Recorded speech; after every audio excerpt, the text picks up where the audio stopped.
జనం జన ప్రభంజనం ఇసుకేస్తే రాలనంత జన సందోహం వరంగల్ పోరుగల్లుగా మారిపోయింది.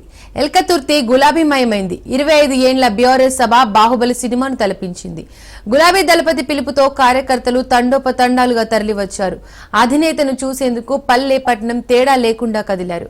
బండెనక బండి కట్టినట్లుగా గులాబీ జాతర సాగింది. కేసీఆర్ మాట వినేందుకు, కేసీఆర్ బాట పట్టేందుకు ఉప్పెనలా తరలివచ్చారు.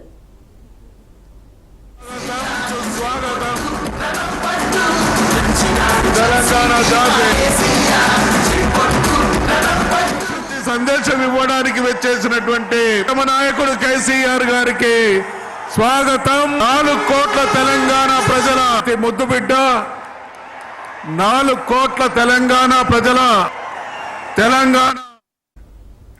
ఎల్కతుర్తి వేదికగా రణగర్జన చేశారు బీఆర్ఎస్ అధినేత కేసీఆర్. కాంగ్రెస్ పై నిప్పులు చెరిగారు. తెలంగాణకు కాంగ్రెసే నెంబర్ 1 విలన్ అంటూ ఘాటు వ్యాఖ్యలు చేశారు కేసీఆర్. 25 ఏండ్ల నాడు గులాబీ జెండా ఎగిరిందని గుర్తు చేశారు. జన్మభూమిని మించిన భూమి మరొకటి లేదన్నారు కేసీఆర్. వలసవాదుల విష కౌగిలిలో ఉన్న తెలంగాణకు విముక్తి కల్పించామన్నారు. ఉద్యమాలతోనే తెలంగాణ సిద్ధించిందన్నారు కేసీఆర్. తెలంగాణ రాష్ట్రం సాధించామన్న కేసీఆర్ ప్రజలు దీవిస్తే 10 ఏళ్లు పాలించామన్నారు. నాడు కాంగ్రెస్ టీడీపీ నేతలు పదవుల కోసం పెదవులు విరిచారని మండిపడ్డారు. నెహ్రూ, ఇందిరాగాంధీ తెలంగాణకు ద్రోహం చేశారన్నారు.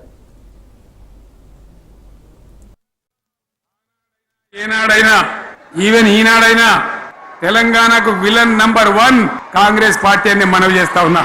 మనందరికీ కూడా తెలిసిన విషయం, తెలంగాణ హైదరాబాద్ స్టేట్ పేరుతో ఉన్ననాడు ప్రజలు వద్దంటుంటే కూడా బలవంతంగా తెలంగాణను ఆంధ్రతో కలిపిన వాళ్ళే బలవంతంగా ఆనాడు ఆంధ్రలో విలీనం చేసింది కాంగ్రెస్ పార్టీ, జవహర్లాల్ నెహ్రూ. ఆనాడు కాంగ్రెస్ లో టీడీపీలో ఉన్నటువంటి నాయకులు పదవుల కోసం పెదవులు మూసిండ్రు తప్ప ఏనాడు నోరు తీసి కొట్టాడలేదు. గులాబీ జెండా ఎగిరేదాకా కనీసం తెలంగాణ సోయిని కూడా ప్రదర్శించలేకపోయినారు. తెలంగాణ కోసం అవసరమైన ప్రతి సందర్భంలో పదవులు త్యాగం చేసిన వాళ్ళు బీఆర్ఎస్ బిడ్డలు అని చెప్పి నేను గర్వంగా మనవి చేస్తా ఉన్నా. కానీ పదవుల కోసం తెలంగాణను ఆగం చేసిన వాళ్ళు ఆనాడు ఉన్నటువంటి కాంగ్రెస్ నాయకులు అని చెప్పి కూడా నేను మనవి చేస్తా ఉన్నా. ఇలా కేంద్ర ప్రభుత్వం కగార్ అనే ఆపరేషన్ పేరు మీద ఛత్తీస్గఢ్ లో యువకులను, గిరిజనులను ఊచకోత పోతా ఉన్నారు. ధర్మం కాదు. వీళ్ళు ఏమైతున్నది, నక్సలైట్లు ప్రతిపాదన పెడుతున్నారు. మేము ప్రభుత్వం దగ్గరకు వచ్చి చర్చలు చేయడానికి సిద్ధంగా ఉన్నాము అంటున్నారు. నేను కోరుతా ఉన్న కేంద్ర ప్రభుత్వాన్ని, బలం ఉన్నది కదా అని చంపుకుంటా పోవుడు కాదు, అది ప్రజాస్వామ్యం కాదు.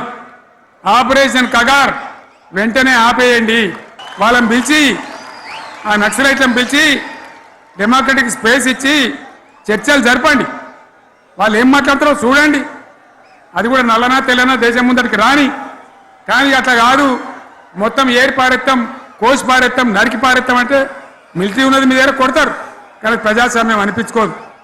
ఈ మాట ఢిల్లీకి ఉత్తరం పంపిద్దామా, తీర్మానంగా భావించి దాన్ని కేంద్రానికి పంపిద్దాం. ఇక బీజేపీ కథ 11 ఏళ్ళ రాజ్యం చేయబట్టి తెలంగాణకు 11 రూపాయలు ఇచ్చిండ్రా, వాటిదే బొబ్బ బబ్రాజమానం భజగోవిందం, పుష్కప్రియాలు, శూన్యహస్తాలు తప్ప ఏమి ఇయ్యలే. 157 కాలేజీలు పెడితే మెడికల్ కాలేజీలు ఒక్కటన్నా తెలంగాణకి ఇచ్చిండ్రా? ఒక ప్రాజెక్ట్ కన్నా జాతీయ హోదా ఇచ్చిండ్రా? ఇక కాంగ్రెస్ వాడు ఇట్లా అంటే బీజేపీ వాడు అట్లా, ఏది లేదు.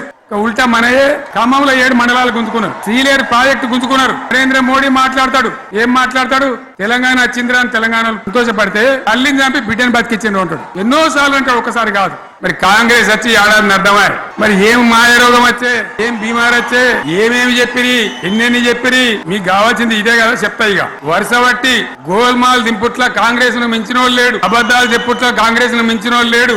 ఎన్ని చెప్పిరి చెప్పిండ్రా? ఏమిత్తాడా కేసీఆర్? రైతు బంధు 10,000 ఇస్తాడు, మేము 15 ఇస్తాం, 10,000కు 15,000 ఇస్తామని అన్నారా? కేసీఆర్ పెన్షన్లు 2,000 ఇస్తాడు, మేము 4,000 ఇస్తాం చెప్పిండ్రా? ఇంకేం చెప్పిండ్రు? కేసీఆర్ ఇంట్లో 2 ఉంటే ఒకరికే ఇస్తాడు, మేము ముసలోనికి 2కి ఇస్తాం. కేసీఆర్ 4,000 ఇస్తాడు పెన్షన్, మేము 6,000 ఇస్తామని అన్నారా?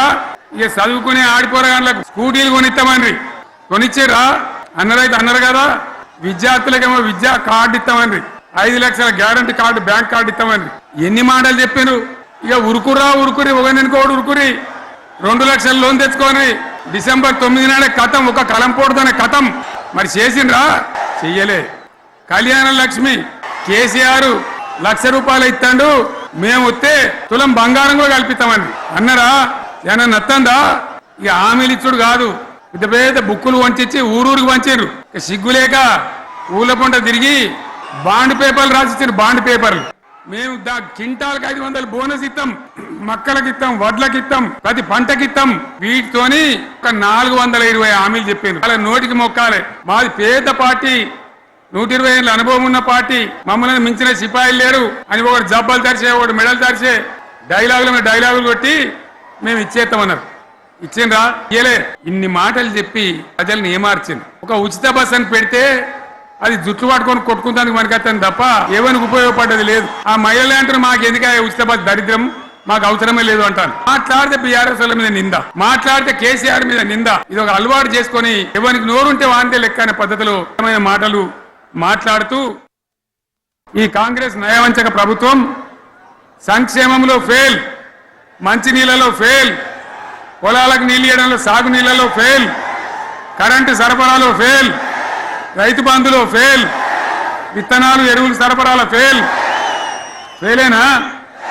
ధాన్యం కొనుగోళ్లలో ఫెయిల్, పల్లెలు పట్టణాల అభివృద్ధిలో ఫెయిల్, భూముల ధరలు పెంచడంలో ఫెయిల్. మరి దేంట్లో పాస్ అయిండు? ఎటు పడితే అటు ఒర్రుడు, దేవుళ్ళ మీద ఒట్లు పెట్టుడు, అబద్ధ వాగ్దానాలు చేసుడు, 20-30% కమిషన్లు తీసుకున్నాడు, సంచులు నింపుడు, సంచులు మోసుడు. అంతేనా? కరెక్టేనా ఈ మాట? అన్నా కరెక్టేనా? నేను చెప్పి అన్ని ఫెయిల్ అయిందా ఈ ప్రభుత్వం? నిజమైతే ఒకసారి చేతులు లేవట్రా దయచేసి. స్టేజ్ మీద లేవట్రా? ఫెయిల్ అయినా